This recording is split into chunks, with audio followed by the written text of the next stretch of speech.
Murillo, líder ambiental. ¿Cómo me le va? Excelente, Nachito, por aquí de nuevo. Mesa, encantado de verlos de nuevo. Oiga, Sí, hace rato no venía. a usted le encanta el tema ambiental. Esa es la pasión, Nacho. Yo creo que hoy Antioquia tiene un reto enorme para el país y es demostrarle que este departamento, aparte de ser el más prolijo de Colombia, tiene que ser la evidencia de que se pueden cambiar las cosas en materia de sostenibilidad y ser sensatos en la sostenibilidad, porque se habla mucha caspa en temas ambientales. Llevamos 100 días del gobierno Pietro, días más, días menos. Y ha sido 92, si no me equivoco. ¿Cuánto? 92, me parece. Y ha sido muy recurrente. ¿Cuál es el análisis suyo o es que definitivamente hay que esperar a que estos nuevos gobiernos hagan su empalme, su acople y realmente empezar a gobernar ya, digamos, con todas sus tendencias el año entrante? Pero hablando de medio ambiente, ¿qué ha visto usted? Yo creo que la administración de Petro ha dejado en evidencia sus grandes retos, que era fracking, Escazú y conservación de ecosistemas montaña y oceánicos, ¿sí? Lo que sí me ha preocupado es que pues, el señor Gustavo Petro denota mucha inteligencia y se ve muy inteligente en muchos espacios, pero su gabinete no lo es tanto, no lo deja muy claro estos ministros que salen en salidas en falso a hacer comentarios desafortunados, en especial la ministra de Minas, que ha hecho énfasis en ciertos temas que son deliberados y hoy nos generan preocupación, especulación y de cierta manera crisis en materia de inversión para el país. En estos 100 días yo creo que Gustavo Petro ha asumido retos importantes, pero falta contundencia, Nacho y Mesa. Se habla mucho del tema ambiental, pero no hay conciencia de lo que es de verdad una transición energética.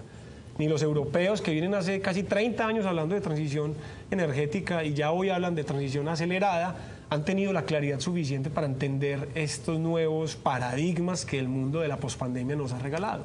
Entonces yo creo que hay retos importantes, Escazú, fracking, ecosistemas de montaña, pero falta contundencia. Y la contundencia se mide con políticas públicas para los territorios, en especial región, y dándole la cara a alcaldes y gobernadores, que son los que les toca asumir todo el reto ambiental. Santiago, se habla mucho del tema del petróleo, todo esto, pero el tema ambiental va mucho más allá, incluso del tema de los bosques. En las ciudades poco se habla de cómo se le da el manejo a las basuras, a los desechos, esos planes que como ciudades, como alcaldías, se deberían tener dentro de esas administraciones. ¿Eso finalmente qué? Termina siendo muy gaseoso lo que están construyendo hoy los planes de desarrollo municipal de algunos territorios en Colombia. Hablemos del caso de Medellín. Hoy Medellín tiene una visión a 2030 que habla claramente de esa transición energética y ha hecho grandes retos. En movilidad, por ejemplo, ha concentrado una visión con el metro de Medellín que ha, digamos, instaurado todo un modelo de movilidad energética, ¿sí?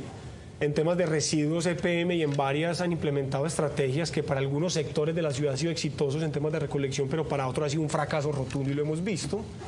Pero también nos preocupa es cómo se están liderando las políticas a mediano plazo que en la ciudad hoy nos han evidenciado crisis. Ejemplo, la escorrentía urbana que hoy nos inunda la ciudad, y no solamente en Medellín, sino en todo el departamento. No es en vano que el gobernador declare el departamento con una crisis de emergencia climática. Y esto también va derivado de otros problemas a nivel internacional de lo que es la adaptación al cambio climático, porque hoy ni siquiera hablamos de cambio climático, sino de adaptación al mismo. Entonces no nos extrañemos que unos pocos años no tengamos refugiados por temas de violencia o dictaduras en países vecinos, sino refugiados climáticos. Para responderte, hoy necesitamos alcaldes y gobernantes que tengan claro cuál es la hoja de ruta. Y ya ni siquiera a 2030, porque ese año ya se nos volvió muy cortico y va a ser imposible hacer una transición energética consciente. Ese año es imposible. Y no lo hablo yo, lo hablo la más sabia doctrina de la ciencia. Solamente el cambio requiere montar infraestructura. Aquí tuvimos la época de las patinetas que me pareció maravilloso. Así pues dijeran que, hombre, que las dejan tiradas en todas partes. Ahí había una solución interesantísima. Una propuesta clara. ¿Y cuál fue la infraestructura? Llegamos quietos en ciclovías, en ciclorrutas, estamos quietos. Sí. Frenamos, hicimos unas cosas y ya. O sea, entonces el 2030 ya no hay nada. No, y yo creo que hemos sido muy limitados en ver de verdad el enfoque de la transición energética. Tú lo hablabas, no es solamente el petróleo y hacer un debate en reducir el consumo de combustibles fósiles. El reto también va derivado del sector agroalimentario, a la megaminería, a la expansión desmedida de la agricultura y el narcotráfico que cada año deforesta bosques y bosques, ¿cierto? Pero no nos bañamos tampoco muy lejos en términos de los referentes. Uno tiene referente Alemania, Reino Unido, París. ¿Qué ha hecho Alemania durante los últimos 30 años? Invertir de manera decidida en energías verdes y fracasaron. Les tocó volver de nuevo al uso del carbón. Estados Unidos, ¿qué ha hecho en los últimos 10 años? Desestimular el consumo de carbón de toda la red energética o la red eléctrica para que de verdad se impacte los efectos de emisión de gases. Santiago, Pero, sí. Ahí me surge una duda ahí. ¿Por qué apostarle al cuidado del medio ambiente, invertirle a ecologías verdes, es un fracaso? No es un fracaso, sino que invertir en innovación es dar un salto al vacío, pero es un salto que hay que darlo. Cuando tú inviertes en innovación, en especial en innovación en sostenibilidad del medio ambiente, que es pura ciencia, tú estás haciendo un ensayo-error. Entonces hoy Colombia no invierte ni el 1% de su Producto Interno Bruto en ciencia, tecnología e innovación. Invierte más Medellín, por ejemplo, como ciudad que de su presupuesto destina casi el 3-4% de su presupuesto distrital. Colombia no llega al 0.1% de esa inversión. ¿A qué voy yo, Mesa? Si no invertimos en ciencia, no sabemos qué vamos a necesitar en Colombia. Y ojo, el cambio climático no es igual en una zona tropical a lo que es en el África subsahariana o a lo que es en los países del norte. Entonces, hay veces se habla del fracaso de la transición energética, y ustedes saben que yo soy un enamorado del tema ambiental, pero también soy consciente. No se trata entonces de saltar al tema de los carros eléctricos, porque es que la generación de energía para los carros eléctricos también nos va a devengar consumo de otras materias primas que nos van a seguir contaminando. Sigue incrementando el parque automotor, entonces ya vamos a tener no solo carros de combustibles fósiles, sino también carros eléctricos. Entonces vamos a pasar de tener 1.8 millones de carros en el Valle de Aburrá a quizá 3 millones, de los cuales la mitad van a ser eléctricos y la mitad de combustibles fósiles, y vamos a seguir fracasando en la movilidad. Y no hablemos paja, el metro se quedó chiquito. Así de sencillo. El metro en Medellín hoy es chiquito, exitoso, multimodal, eléctrico, genial, pero se quedó pequeño. Entonces, o la ciudad migra a una visión compacta, o el departamento migra a una visión compacta, o seguimos fracasando año tras año. Santiago, ¿qué tan alejados estamos de pronto de que el gobierno le pueda exigir a cada ciudadano una huella de carbono, o a las empresas? Solamente el 3,5% de las empresas de Colombia le trabajan al tema ambiental, ¿el resto qué? Hay algo que también se convirtió como en un sofisma de distracción, y es que convirtieron el discurso ambientalista para reducir impuestos únicamente. No hay una voluntad concreta. Entonces, si los empresarios no son conscientes de que hoy ser sostenible no es simplemente un tema de activismo o de cuidadores de árboles, sino que es económicamente más rentable, no vamos a entender esas necesidades. Si el gobierno nacional no exige a través de políticas nacionales que los departamentos y municipios tengan la posibilidad de exigirle a sus gobernantes y a sus empresarios crear políticas que tengan impacto para la ciudadanía, el consumo del ciudadano va a ser el mismo. Lo primero que se tiene que transformar en especial es el consumo de ese soberano, de esa familia, del primer consumidor que tenemos en el lugar. Entonces hoy se hace necesario para Antioquia, para Colombia, tener empresas conscientes de estructura en su inversión, y no solo por voluntad tributaria o por disminución de aranceles. Si Gustavo Petro aprueba Escazú, pero no genera veedores en los territorios, en los sectores complejos de Antioquia, van a seguir matando a los líderes por más protocolos que firmemos, ¿cierto? Entonces hoy el reto también se va a volcar en cuál es la voluntad de esa ciudadanía consciente. ¿Qué tan consciente estamos hoy en Colombia de hacer la transición? Porque el señor Gustavo Petro puede ir a Egipto a decir lo que quiera, pero aquí la realidad es otra, y los defensores del patrimonio natural lo saben en el territorio, con todas las problemáticas que tiene el país. Mire, José, es tan interesante este tema que, digamos, si no entra Hidroituango a funcionar, ¿hasta dónde vamos a poder suplir las necesidades energéticas de este país vía represas? O sea, son los días contados. Pero entonces llegamos y hablamos, vamos a dejar esa dependencia, listo. Entonces el petróleo, la gasolina para abajo. Empecemos a incrementar los vehículos. ¿Cuánto tiempo nos va a dar esta suficiencia? Porque son vehículos cargando de todas las noches, motos cargando de todas las noches. Empieza, listo. ¿Y qué vamos a hacer? Colombia la podría tener muy clara. Colombia es un país hídricamente y un productor de energías limpias en un porcentaje casi que al 100%, a diferencia de muchos países que tienen que hacerla con carbón, que la tienen que hacer de otra forma. ¿Qué va a pasar con toda esta transformación a aquellos países que no tienen la capacidad de producir energía eléctrica limpia como la que hacemos nosotros? Van a ser los grandes consumidores de carbón, no pueden montar en energías nucleares o estas cosas. O sea, es que es un mundo que uno dice, uy, ¿cuál es el camino correcto? Y no lo tenemos claro. Pero Nacho, y me permite, le cuento algo. Mire, una de las noticias que se daba hoy en términos ambientales es que un estudio que fue lanzado puntualmente desde Londres está afirmando que el deshielo de Groenlandia es 6 veces más rápido de lo que se anticipaba afuera. Y ese deshielo se dice que va a elevar entre 3,5 y 15,5 milímetros adicionales el nivel de los océanos. Eso parece poco y parece irrisorio, pero cuando uno ve la realidad de zonas costeras de Antioquia, en Urabá hay un deterioro muy grande por la zona costera de lo que está pasando con el mar.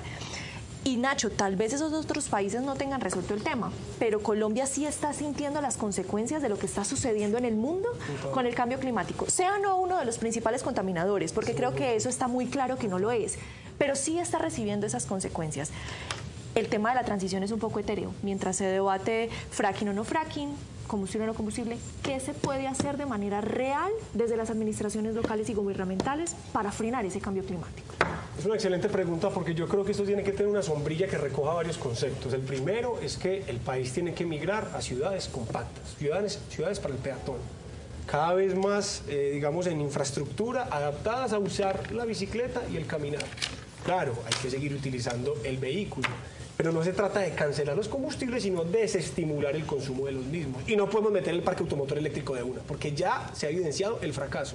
Y el problema de la transición energética también es la disposición final del litio, por ejemplo, que alimenta las baterías. Con otras baterías. ¿Qué vamos a hacer con el litio? Nada, enredados. Si ya China no recibe toda la basura del mundo. Segundos, tú lo hablabas, inundaciones. Miremos el caso de Cartagena. Muy probablemente en 10 años, Manga, El Castillo y Boca Grande desaparezcan. ¿Y ustedes para dónde creen que se va a ir la gente de ese sector? Al interior del país.